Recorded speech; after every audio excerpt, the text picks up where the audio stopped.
E agora eu convido vocês para a gente ver essa fala do ministro André Mendonça, né, que foi no evento do Dória e foi mandar letrinha, indiretinha, né, para Alexandre de Moraes. Vamos acompanhar esse momento, porque ele também traz um pouco do avanço de dois ministros que são ministros bolsonaristas, não só porque foram indicados para o Bolsonaro, mas pelo alinhamento fiel a Bolsonaro, porque veja só, nem sempre o ministro indicado ele é fiel, né, às visões de mundo de quem indicou, de Fux e Dilma e tal. Mas o André Mendonça é um cara que sempre esteve nas trincheiras pro Bolsonaro, é o terrivelmente evangélico. Tem esse trechinho aqui, eu vou trazer já o Portinho para a tela, mas enquanto ele vai entrando, a gente vai vendo essa arriada, essa letrinha, esse recado dado do Mendonça pro... O tema da minha fala é o fortalecimento do Estado de Direito. Falar em Estado de Direito, a partir dessas duas expressões, Estado nos remete às instituições. O direito é constituído a partir da ideia de um sistema institucional de freios e contrapesos. A nossa Constituição se fala em independência e harmonia entre os poderes, o que demanda um equilíbrio institucional, que demanda mais do que isso, demanda instituições justas, instituições responsáveis com a sociedade e com o bem comum. Na perspectiva do direito, significa que esse Estado é o Estado onde as leis governam. Não é mais a vontade pessoal, não são mais os interesses individuais, mas a governança e o império está na lei. É o Estado onde a racionalidade deve estar presente, onde a lei e a racionalidade funcionam como um fator de estabilidade e não de crise. É o Estado onde o arbítrio deve ser contido e a justiça deve estar presente. Luiz Ferrajoli, o pai do garantismo, escreveu um artigo em 2001, o que demonstra que sua visão não era circunstancial, mas uma reflexão que nos faz refletir no dia de hoje. Dizia ele nesse artigo, onde falava sobre o passado e o futuro do Estado de Direito, que o Estado de Direito está em crise. E por que Ferrajoli dizia que o Estado de Direito estava em crise? Ele apontava duas razões básicas e essenciais.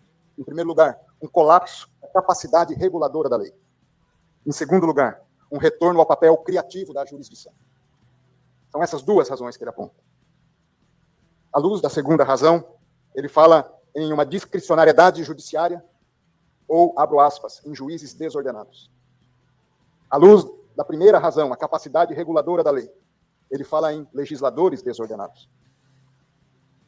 Em função de uma inflação legislativa, que gera também insegurança jurídica, e em função de uma linguagem da lei obscura e tortuosa.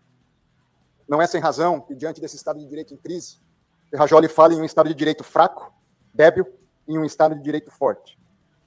O débil é aquele onde apenas formalmente um Estado de Direito. Há as instituições, essas instituições estão presentes, mas há uma crise entre poderes, de respeito à divisão dos poderes, e há uma crise no respeito aos direitos fundamentais e ao justo processo. Por isso que o Estado de Direito forte é onde, ademais da presença das instituições, essas instituições funcionam como um fator estabilizador da sociedade. E diante dessa constatação de Ferrajoli, eu aponto 5 elementos que eu considero fundamentais para o fortalecimento do Estado de Direito. Em primeiro lugar, o fortalecimento do Estado de Direito passa por haver instituições justas. Não basta o desenho das instituições. Essas instituições precisam ser materialmente justas. E como identificar as instituições justas? Essas instituições, elas demandam a caracterização a partir de ao menos 5 perspectivas. A escolha unânime de princípios básicos de justiça feitas num contrato social. Nosso contrato social é a Constituição. E o artigo 5º e o artigo 6º são fundamentais. Ali estão os direitos individuais e ali estão os direitos sociais. Instituições justas, nessa perspectiva, significa instituições que fazem um compromisso construtivo. Instituições que não são causa de crise, mas são causa de estabilização da sociedade e do país. Em segundo lugar, a escolha das instituições a partir de um desenho, e esse desenho significa a separação entre os poderes. Dizer que um poder tem atribuição significa dizer que o outro poder não a tem. Em terceiro lugar, o efetivo funcionamento das instituições escolhidas. Significa que nós devemos preservar as nossas instituições, e quem está nas instituições precisa ser o primeiro agente de preservação da própria instituição. Em quarto lugar, instituição justa demanda o reconhecimento das perspectivas da sociedade. Saber o impacto das suas decisões, das suas políticas no âmbito da sociedade. Significa abrir mão dos próprios interesses, interesses pessoais, interesses corporativos, em favor do interesse do bem comum. Em quinto lugar, significa que se algo não está dando certo, é preciso haver uma reflexão séria de reforma das instituições. Aí eu paro por aqui, ele segue com o discurso, mas já tem aqui o roteiro, Luiz Portinho. E eu estou separando esse link agora e mandando para o meu amigo, promotor Álvaro Poglia, que já esteve com a gente aqui no canal. O Álvaro, ele esteve agora na virada do ano, na Itália, o Portinho, e ele foi lá para fazer o lançamento do livro dele, depois lançou aqui no Brasil. Eu já falei a respeito do livro dele aqui, que é o Elementos Normativos Transnacionais e de Resistência para a Regulação das Plataformas Digitais, que é todo baseado na obra do Luiz Ferraioli. E ele esteve com o Luiz Ferraioli, né, que é o mentor dele, e ele deve estar se revirando agora de ver o André Mendonça, o Portinho tá que não consegue nem falar. Cara, é impressionante. É impressionante. Suman, boa tarde para ti, para toda a galera do chat aí, estamos bombando, né? Não vou chegar atravessando, mas eu também, não precisa ser um doutrinador como o Poglia, né? Eu, que sou um mero jurista, né, aposentado, já me revirei aqui quando ele citou Ferrajoli, né? Assim, né, um jurista vagabundo fazendo um discurso retórico e vagabundo com juridiquês bagaceiro, e aí pinça lá um Ferrajoli no meio da história. O que ele está citando Ferrajoli? O jurista dele é o Carl Schmitt, que é o cara que doutrinou o estado de exceção, que explicou como é que tem que ser o estado de exceção, que foi acolhido pelo nazismo, né? É o jurista do nazismo, não que ele fosse nazista, mas o que ele escreveu serviu muito bem ao nazismo, o Carl Schmitt, né? E assim, Suma, o cara vem defender o Estado Democrático de Direito e empunhar a Constituição no discurso dele, sendo que ele foi nomeado para o Supremo com o atributo de ser evangélico. Terrível. Ou seja, a nomeação dele é o maior rasgar a Constituição que tem. Tá lá, a Constituição tem um artigo, Suman, que fala os atributos que tem que ter um ministro do Supremo. Não tá lá que tem que ser evangélico, cara. Então esse cara é um hipócrita da pior qualidade, Suman. Da pior qualidade. E vou te dizer, tá? Ele vem num momento, e essa fala dele, ela tem lugar, ela tem calibre, né? Ela não é solta, para atacar o Alexandre de Moraes para algumas funções, tá? Ela tem algumas circunstâncias. A primeira delas é ficar de bem com o gado, né? Acertar ali e dizer, opa, eu andei meio quieto, mas não esqueçam que eu tô com vocês. A segunda, oi, Trump, tamo junto, não esqueça, né? Eu tô na corte aqui, mas não vai estender não pesca de rede, né? Pesca de caniço, né? E a terceira é denotar aquilo que nós já trazíamos e muita gente teme em acreditar, que há uma corda puxada dos dois lados na corte. É inegável. Gente, olha só, de um lado tá o Cássio, tá o André e tá o Fux. Eles estão desse lado. Só que do outro lado não estão todos os outros. Tem um pessoal no meio.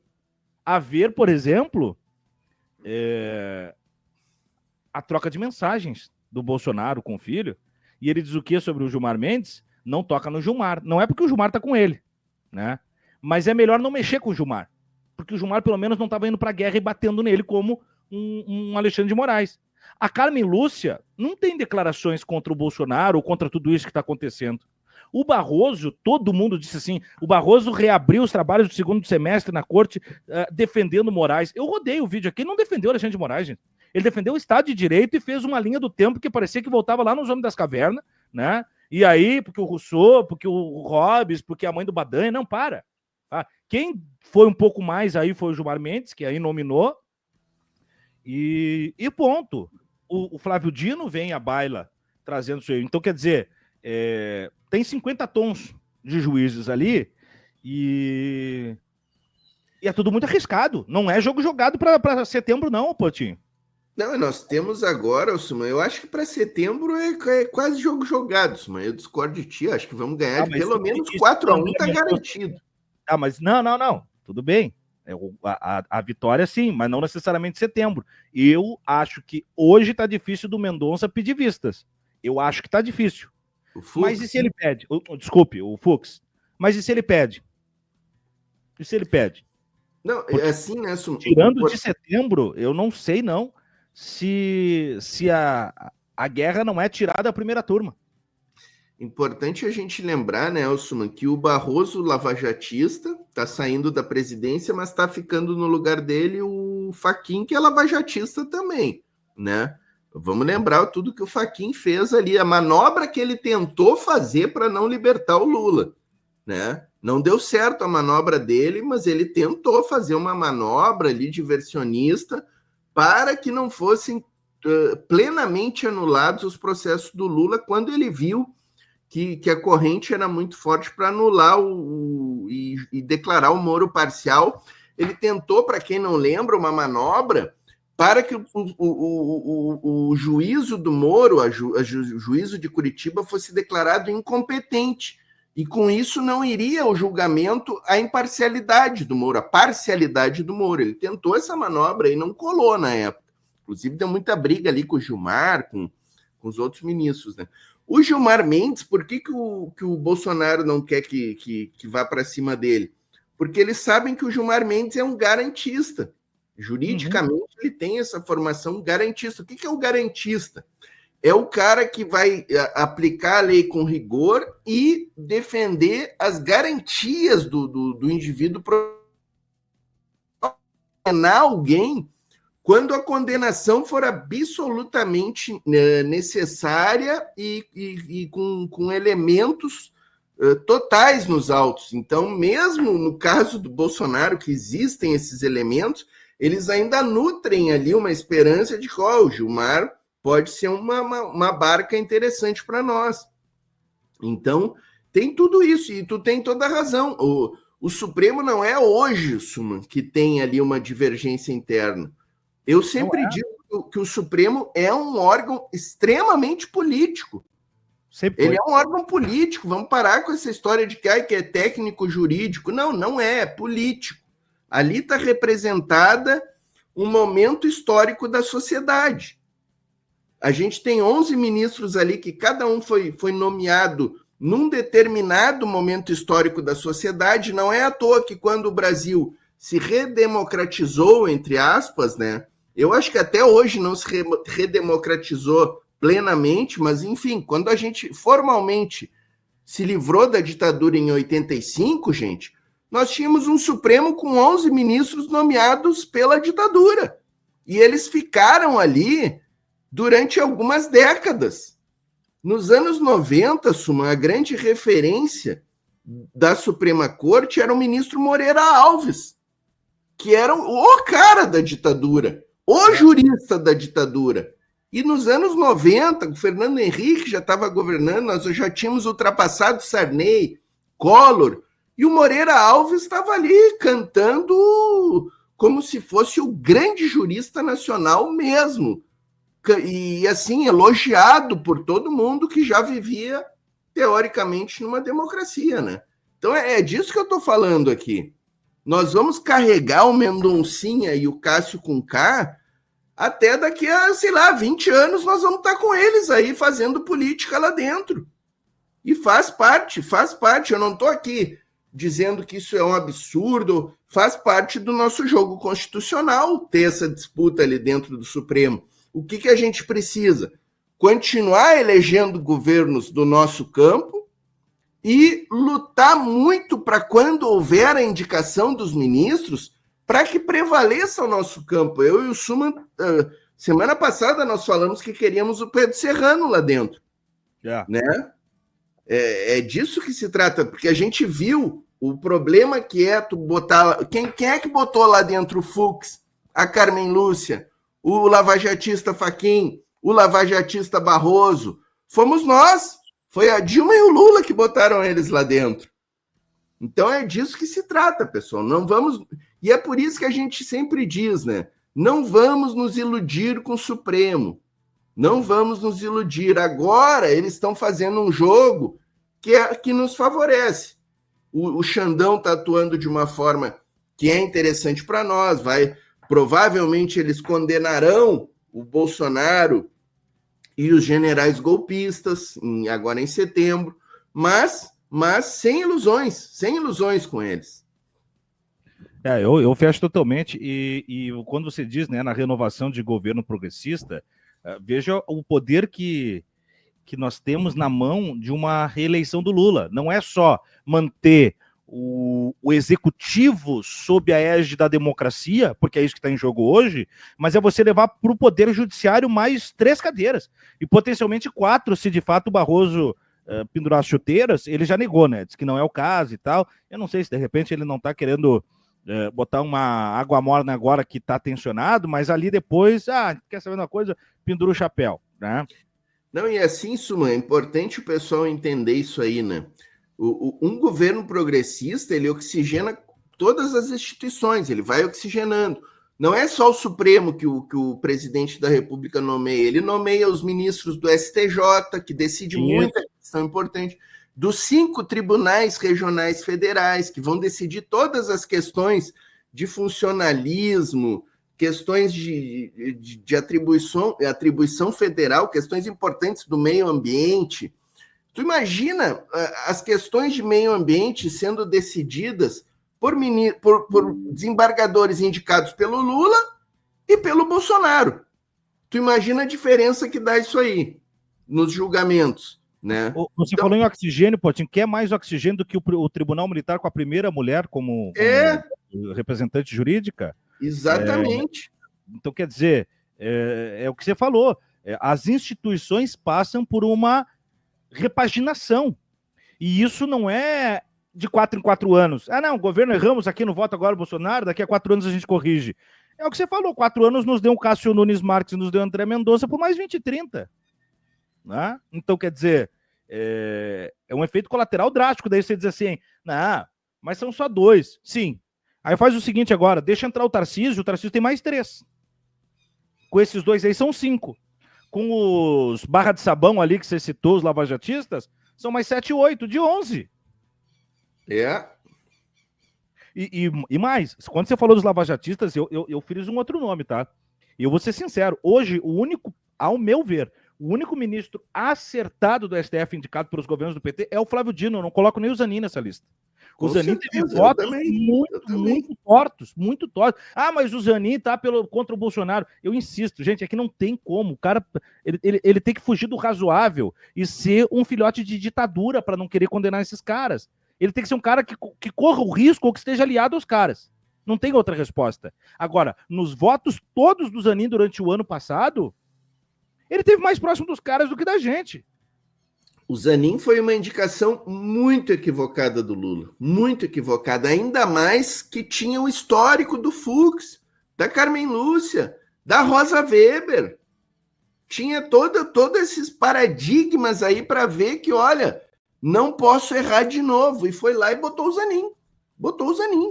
Sabe? Que pode até ser. Eu acredito que o Zanin vai ser um cara que assim, vamos falar, como é que se diz? Vamos ser sinceros aqui, tá? O Zanin vai ser um ministro leal ao Lula. Ao Lula ele vai ser leal. Mas ele não vai ser leal com a classe trabalhadora que elege o Lula. Conosco ele não vai ser leal. É só chegar lá, qualquer processo de interesse da classe trabalhadora, é só ver como é que ele não... Eu acho que ele não votou ainda na questão da reforma da Previdência, nas ADINs que estão tramitando lá. Mas ele vai votar contra nós, ele vai dizer que a reforma da Previdência é totalmente constitucional. É legal, pode continuar aí. Tenho certeza disso. E com todo o respeito que tenho ao presidente Lula, mas nós não podemos ter ministros que são fiéis a personas. Não pode ser assim. Não pode ser assim, a coisa tem que ser mais amplificada. Porque daí o que acontece? O Lula pagou uma dívida com o Zanin paga a dívida com Lula. E aí nós ficamos aí nesse balcão de secos e molhados. Espera aí, só um pouquinho. A coisa é muito mais ampla. Aí, de novo, a gente retoma, mas não adianta só eleger o Lula, tem que eleger o Congresso. Mas também temos que ter o Poder Judiciário alinhado. É um calibre que ele é todo modular, né? Eu fico preocupado, viu, Portinho?